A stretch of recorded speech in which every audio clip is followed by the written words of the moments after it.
नमस्कार दोस्तों, कैसे हैं आप लोग। आई होप कि आप सब अच्छे होंगे और आपकी तैयारी भी अच्छी चल रही होगी। अब आपके बोर्ड परीक्षा का समय बहुत कम शेष रह गया है, तो इस समय को देखते हुए हमने आपकी तैयारी को और बेहतर कराने के लिए आपके लिए एक चैनल बनाया गया जिसका नाम है स्टडी प्लेटफॉर्म। तो अगर अपनी तैयारी को और बेहतर करना चाहते हैं तो हमारे चैनल को सब्सक्राइब करके इस चैनल से जुड़ जाइए।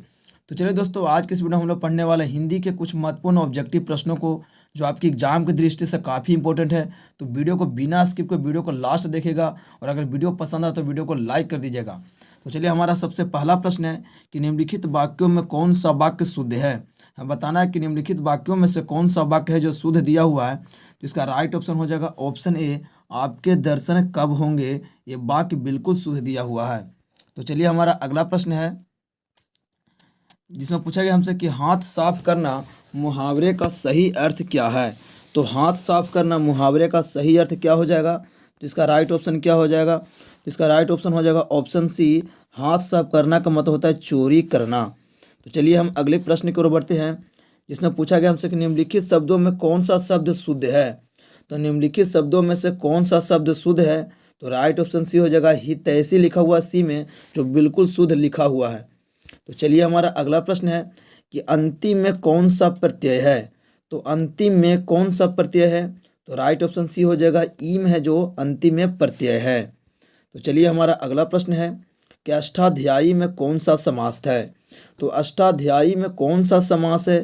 तो राइट ऑप्शन ये हो जाएगा अष्टाध्यायी में द्विगु समास है। तो चलिए, हमारा अगला प्रश्न है कि भारत में बेरोजगारी का एक प्रमुख व प्रत्यक्ष कारण क्या है।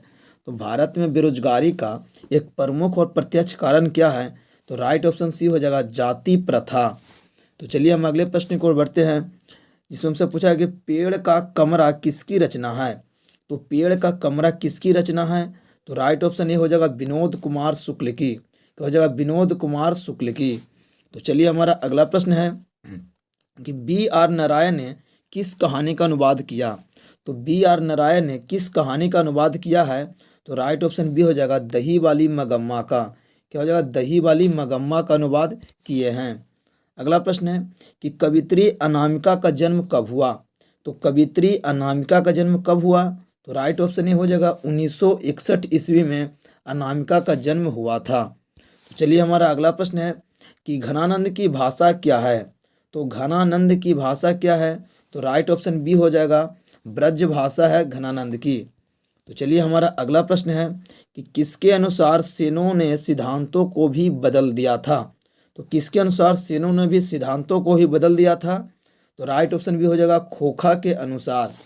तो चलिए, हमारा अगला प्रश्न है कि दरिस नामक सोने के सिक्कों से भरा घड़ा किसे मिला था।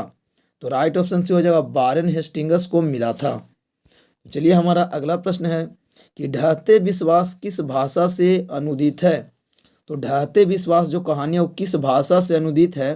तो राइट ऑप्शन सी हो जाएगा उड़िया भाषा से। तो चलिए, हमारा अगला प्रश्न है कि दूर चट्टानों की ठंडी गोद में किस कवि की पंक्ति है। दूर चट्टानों की ठंडी गोद में किस कवि की पंक्ति है। तो राइट ऑप्शन डी हो जाएगा रेनर मारिया रिल्के की। तो चलिए, हमारा अगला प्रश्न है कि जीवनानंद दास किस कविता को प्रबुद्ध आलोचकों द्वारा रविंद्रोत्तर युग की श्रेष्ठम प्रेम कविता की संज्ञा दी गई है। तो राइट ऑप्शन बी हो जाएगा वनलता सेन। क्या हो जाएगा, वनलता सेन। तो चलिए, हमारा अगला प्रश्न है कि आध्यात्मिक शिक्षा से गांधी जी का क्या अभिप्राय है। तो आध्यात्मिक शिक्षा से गांधी जी का क्या अभिप्राय है। तो राइट ऑप्शन डी हो जाएगा हृदय की शिक्षा। चलिए, हमारा अगला प्रश्न है कि अभिनयों में 19 दिनों के प्रवास के दौरान लेखक ने कितने गद्य की रचना किया है। तो इसका राइट ऑप्शन ये हो जाएगा 27 गद्य की रचना किए थे अभिनयों में। अगला प्रश्न है कि धरती कब तक घूमेगी किस भाषा से अनुदित है। तो धरती कब तक घूमेगी किस भाषा से अनुदित है। तो राइट ऑप्शन सी हो जाएगा राजस्थानी भाषा से। तो चलिए, हमारा अगला प्रश्न है कि पंपाति को कौन सा रोग था। तो पंपाति को कौन सा रोग था। तो राइट ऑप्शन डी हो जाएगा मेनिनजाइटिस रोग था पंपाति को।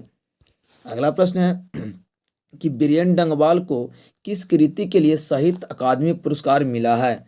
तो बीरेन डंगवाल को किस कृति के लिए साहित्य अकादमी पुरस्कार मिला है। तो इसका राइट ऑप्शन हो जाएगा ऑप्शन बी दुष्चक्र से श्रेष्ठा। क्या हो जाएगा, दुष्चक्र से श्रेष्ठा। चलिए, हमारा अगला प्रश्न है कि परदेश की विद्या पढ़ने का क्या परिणाम हुआ। तो परदेश की विद्या पढ़ने का क्या परिणाम हुआ, तो राइट ऑप्शन बी हो जाएगा सबकी बुद्धि विदेशी हो गई। क्या हो जाएगा, सबकी बुद्धि विदेशी हो गई। अगला प्रश्न है कि नगर कहानी किस लेखक द्वारा रचित है। तो नगर कहानी किस लेखक द्वारा रचित है, तो राइट ऑप्शन हो जाएगा सी, सुजाता के द्वारा नगर कहानी को लिखा गया है। अगला प्रश्न है कि लेखक के अनुसार मनुष्य के नाखून किसके जीवंत प्रतीक है। तो इसका राइट ऑप्शन क्या हो जाएगा, तो इसका राइट ऑप्शन हो जाएगा ऑप्शन सी, पाशवी वृत्ति की। क्या हो जाएगा, पाशवी वृत्ति की। तो आशा करता हूँ दोस्तों कि इन सारे प्रश्नों को आप लोग याद कर लिए होंगे। अगर वीडियो पसंद है तो वीडियो को लाइक कर दीजिए। चैनल को अभी तक सब्सक्राइब नहीं किया तो चैनल को सब्सक्राइब कर लीजिए, क्योंकि हमारे चैनल पर बिहार बोर्ड मैट्रिक परीक्षा की तैयारी कराई जा रही है। तो प्लीज़ हमारे चैनल को सब्सक्राइब करके इस चैनल से जुड़ जाइए।